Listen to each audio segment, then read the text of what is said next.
السلام علیکم ناظرین، پروگرام کے ساتھ میں شاہد مصطفیٰ آ گئی تبدیلی، اور میرے ساتھ شہزاد چغتائی صاحب۔ شہزاد صاحب، آج تو میں کچھ نہیں کہوں گا تبدیلی کے بارے میں جی، کیونکہ اب تو آپ کو نظر بھی آ رہی ہے تبدیلی، اور تبدیلی کے مزے بھی آ رہے ہیں۔ نواز شریف کے بعد شہزاد صاحب زرداری صاحب رہا ہو گئے، رہائی شروع ہو گئی نا، وہ ساری جتنے نا، پھر آج جناب جیل سے ایک شخص جو ہے وہ قیدی، جی جی بھائی اسمبلی بھی قید خانہ بنا دیا تھا نا اس کو، اسمبلی میں جیل بنا دیا تھا، اسمبلی سے گورنر ہاؤس پہنچ گئے وہ، تو وہ ساری باتیں، وہ ساری چیزیں جو ہے وہ، اور انہوں نے کھلے کہا کہ جناب ہم پر کچھ ثابت ہی نہیں ہوا جی جو، تو یہ اب سارے لوگ جو ہے ایک دم جو ہے دودھ کے دھلے ہو گئے۔ اور کس کو کہتے ہیں آپ تبدیلی؟ نہیں، وہ تو آپ کی بات صحیح ہے۔ پہلی بات تو یہ ہے کہ میں سمجھتا ہوں کہ یہ احساب بیرو تو بند کر دینا چاہیے، کیونکہ احساب بیرو نے اب تک جتنے بھی لوگ پکڑے ہیں، شاید کسی بے گناہ کو، کسی گریڈ 17 کے آدمی کو یا کسی پرائیویٹ آدمی کو کوئی سزا ہو گئی ہو، لیکن یہ کہ اب تک جتنے بھی پکڑے ہیں، ایک یعنی کہ پیر پگاڑا نے ایک بات یہ کہی تھی، اور دوسرے لوگوں نے بھی یہ کہا تھا کہ جب پوری سندھ اسمبلی، پوری سندھ کیبنٹ پہ کرپشن کے الزامات ہیں، اور کرپشن کے وہ ہیں مقدمات ہیں، اور یہ سب کرپشن میں ملوث ہیں، اور نیب کے کیسز ہیں، پوری سندھ اسمبلی پہ آدھی سندھ گورنمنٹ کے سیکریٹریوں پہ کرپشن کا الزام تھا،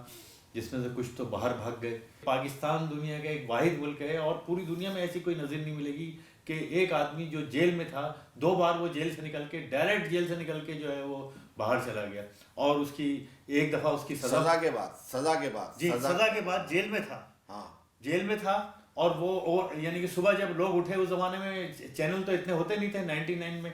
تو جب صبح لوگ اٹھے تو انہیں پتہ لگا کہ نواز شریف جو ایک قیدی تھا جو جیل میں تھا، وہ اب سعودی عرب پہنچ گیا، اور وہاں کا گورنر اس کا استقبال کر رہا تھا۔ یہاں ایک قیدی جو ہے جیل میں تھا، وہ کیا کہتے ہیں، جیل کے اندر گورنر بن گیا، اور پھر ریلیز بھی ہو گیا، اور ایوان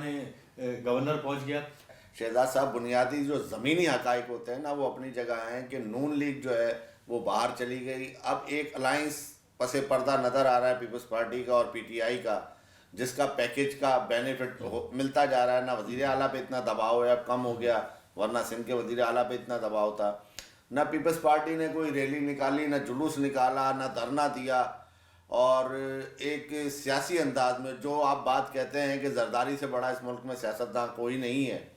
تو زرداری نے تو اپنا کھیل بڑے اچھے سیاسی انداز میں کھیلا ہے۔ اس کی آپ مہارت کی زرداری صاحب کو بالکل بہت تحمل سے انہوں نے اپنا کیس جو ہے فائٹ کیا، اور بہت ذہانت سے کیس فائٹ کیا، اور سب سے بڑی بات یہ کہ ٹیمپر لوز نہیں کیا، اور ان کو بڑے مواقع ملے، اور بہت ٹیمپٹیشن جو ہے ان کو ملی، اور یہ جو مولانا فضل الرحمان نے جو ڈرامہ رچایا تھا، اس میں ان کو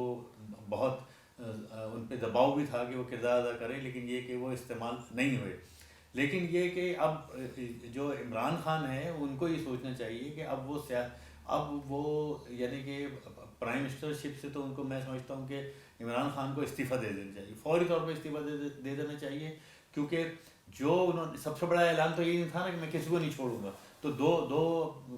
وہ سارے چھوٹ گئے نا، اب بچا کون ہے؟ جن کو آپ کہتے تھے کہ میں نہیں چھوڑوں گا، جیل میں ڈالوں گا، جیل میں تو آپ نے ڈال دیا، لیکن یہ کہ وہ پھر جیل سے نکل کے ایسے گئے کہ اس کی نظیر نہ پاکستان میں ملتی ہے، نہ دنیا میں ملتی ہے۔ جیلوں میں، پاکستان کی جیلوں میں جو اگر، اور آپ نے اس میں عدلیہ کو نشانہ بنانے کی کوشش کی کہ عدلیہ کے تھرو ہو گئے، جبکہ عدلیہ نے وضاحت کی کہ نہیں، جی یہ حکومتی وہ ہے، ساری چیزیں جو ہیں۔ بات یہ کہ شہزاد صاحب، میں یہ کہہ رہا ہوں کہ ملک کو حقیقی اس پہ لے جانے کے لیے میرا خیال سیاست دانوں کو بھی سوچنا چاہیے اب کہ ملک کے ساتھ یہ کھیل بہت ہو گیا۔ دیکھیں نا، چور سپاہی کا کھیل جو ہے، جس کا رزلٹ ہی کچھ نہ نکلے، اور کھیل کھیل کے جیسے بچے گھر چلے جاتے ہیں، ایسے ہی حکومتیں گھر چلی جاتی ہیں، اور آج ملک کا یہ حال ہو گیا ہے